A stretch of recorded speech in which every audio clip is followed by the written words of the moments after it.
challenges currently facing recruiters and hiring managers are constantly shifting from a daily use of applications to the increasingly sophisticated tactics of fraudsters. Ensuring a high quality, secure hiring process has become more critical than ever. We're seeing a rise in everything from bot submissions and deep fake interviews to elaborate schemes aimed at infiltrating organizations.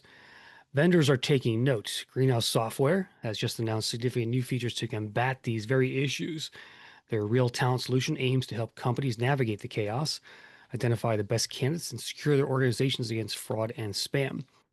Joining us to discuss this new problem in TA is none other than Daniel Chait, CEO and co-founder of Greenhouse. Daniel, welcome back to the podcast. Thanks. Great to be here again. Excellent. So, very timely discussion here. I think we're going to have because it's something that I've been thinking about a lot lately: fraud in the hiring process. I got a text last week from just some random number saying, "Hey, I applied to that job. Why didn't you contact me?" Like, there's just stuff coming out of the woodwork. So the news about Real Talent caught my eye. That's why I wanted to have you on the show. Well, talk to me about the driving force behind these fraud detection features you're having right now, and were there specific customer feedback or stuff you saw in your own internal data about the urgency of this issue? All of the above. So if we go back to the year 2020, that was the year, obviously, during the pandemic when so much of what we used to do in person went online and remote. And so things that used to happen by coming into an office and sitting down with someone are now happening over Zoom. You couple that with changes in the job market where it used to be very, talent short, talent was in short supply, and employers were doing everything they could to chase after talent, and now is a very talent rich and lots of job seekers out there applying for lots of jobs. And then you add in the third mix, which is a rise of AI, which can be used for all kinds of good purposes, but also can be used for some not so good purposes. Well, you mix those three things together, and what you have is a world in which, from the standpoint of an employer, it's really hard to sift through all the noise, whether it's fakes, whether it's just job seekers applying to dozens or hundreds of jobs at a time, whether it's, as you say, like spies from a foreign country trying to sneak into your organization, like all this stuff happening at the same time. And so these issues were coming to the forefront a bunch of different ways. We were absolutely hearing about it from customers.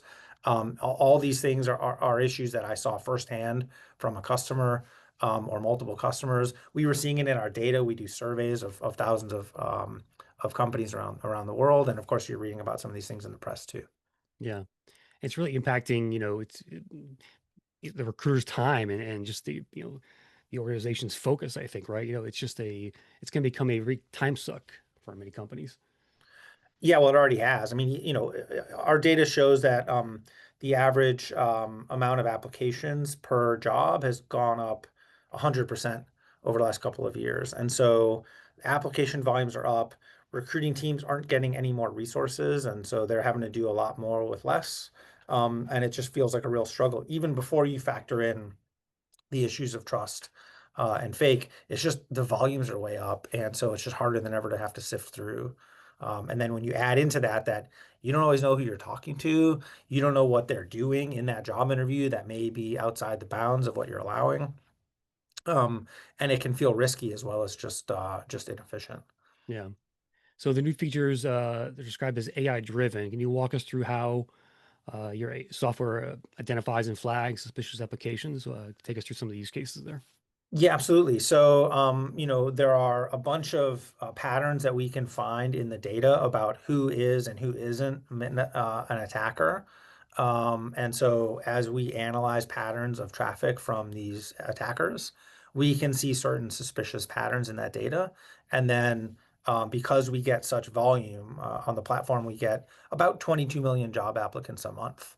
Um, we can sift through that and we can find the ones that are most likely to be from these attackers and flag those to the employers. And then on an individual basis, a lot of the way that AI is used is, you hear these stories of a deep fake. So this is basically technology that can make your face look like someone else's face in real time. So I can show up on a job interview and answer the questions I'm qualified to answer, but I can look like you. So the employer thinks they're interviewing you when they're really interviewing someone pretending to be you.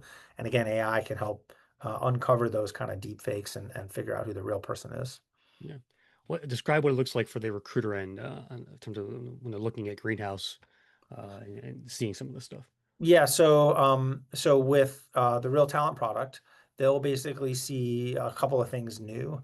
First is they'll be able to start to see some signals about those applicants in their queue about the trustworthiness or other things that we know about those individuals. So, for example, on the positive side, if a job seeker has marked this job as one of their dream jobs and their My Greenhouse profile, then you will see that as a positive signal of intent and likelihood for that job seeker.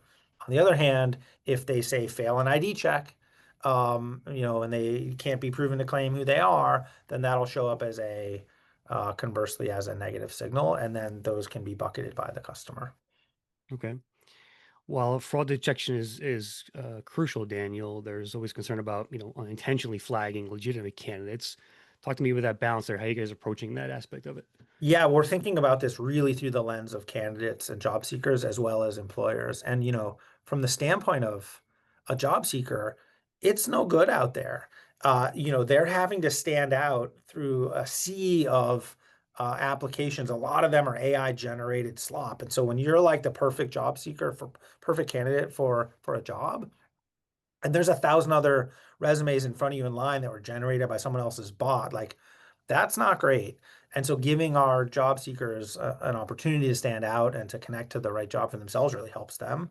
Um, and the other thing that's happening today is, I've talked to customers who are trying to do ID checks themselves. They're literally asking you, "Hey, Chris, when you show up for this job interview, hold up your driver's license." And it's like, is that interviewer qualified to look at that driver's license? Are you comfortable even showing your driver's license to them, knowing that they can see like your age on it? And so, in a lot of ways, this is also more friendly to job seekers because Clear is a very trusted brand. They're very good at identifying correct ID. And so there won't be mistakes on that side. And then because you're not showing that directly to the employer or the interviewer, you don't have to worry about them looking at things on the ID that they're not supposed to. They just can trust that you are who you say you are. Yeah, in case you just missed that audience, he dropped the news that Greenhouse will now be integrated with Clear, the service you see at the airport, for identity verification. I think it's the first time hiring software has done something like this, Daniel. So I give you guys a lot of credit around that, and I think it's a big win for you. Yeah, thanks. It's an exciting announcement. It's an exciting partnership. Yeah, like you said, Clear is a brand that I think over 30 million people have used at airports, and I just used it myself for some travel last week. And so you think of it as that way that you can show your face and get through the airport line. But they also they have this great online product that can just verify IDs very quickly in a matter of seconds. And with a high degree of reliability, they're trusted by governments and airlines, in the toughest and most rigorous way possible. And so that gave us a lot of confidence that integrating Clear as our ID provider into the Real Talent solution was a great way to make the process easy for job seekers and give everyone on both sides a lot of trust that the process is safe. Yeah. So the candidate is going to show their ID, I guess, on their webcam, right?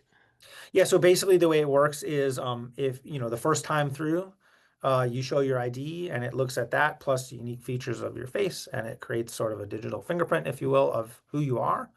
And then next time through, whether you're interviewing a second time at that company or interviewing at another company, you just usually can just show a selfie, and very quickly it can match up your face with its records and verify you as that person. And so it's even quicker, the more you use it.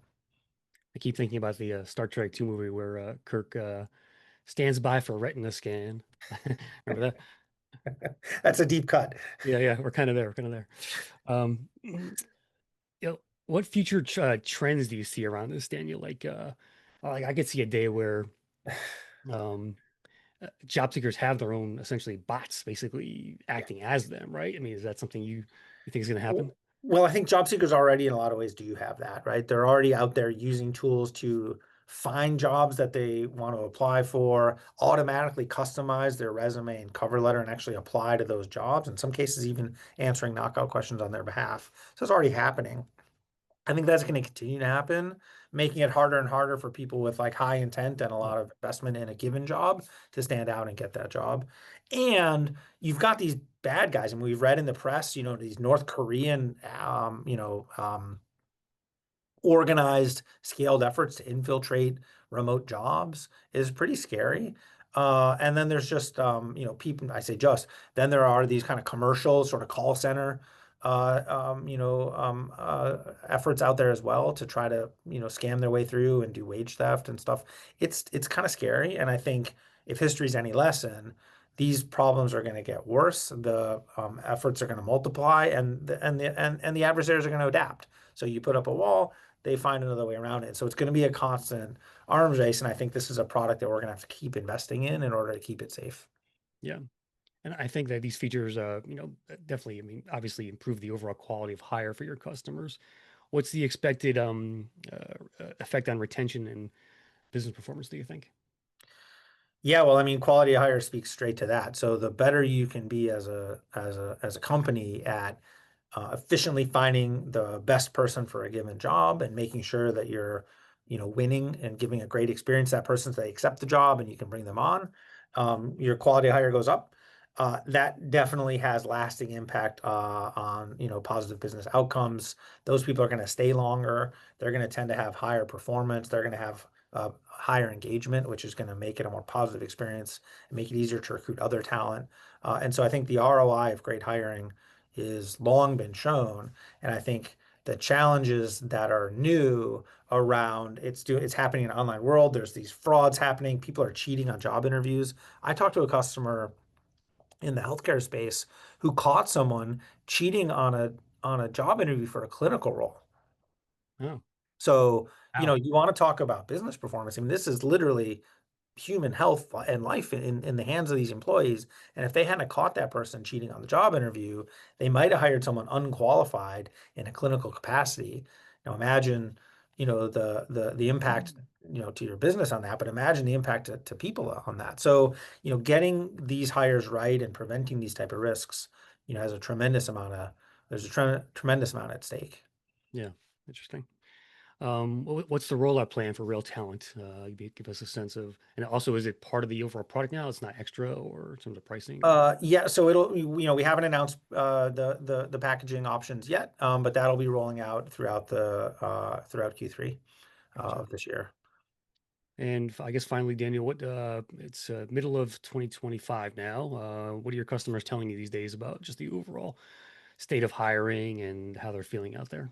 It's interesting because for so many years they were just saying, oh, like we want to find that great talent. We'll do whatever it takes. We'll buy as many tools as there are. We'll put in all the time just to find, one qualified applicant. And it's one of those careful what you wish for, because now, that's really flipped the other way, and they're drowning in applications, and they're saying, help us get a handle on these things because, even if you get rid, even aside from these kind of risk and threat issues, just the deluge of applicants for every job in some cases is overwhelming. I'm talking to customers who are literally not posting jobs online because they don't want to deal with the overwhelming application volume, or they're posting a job and taking it down, the next day.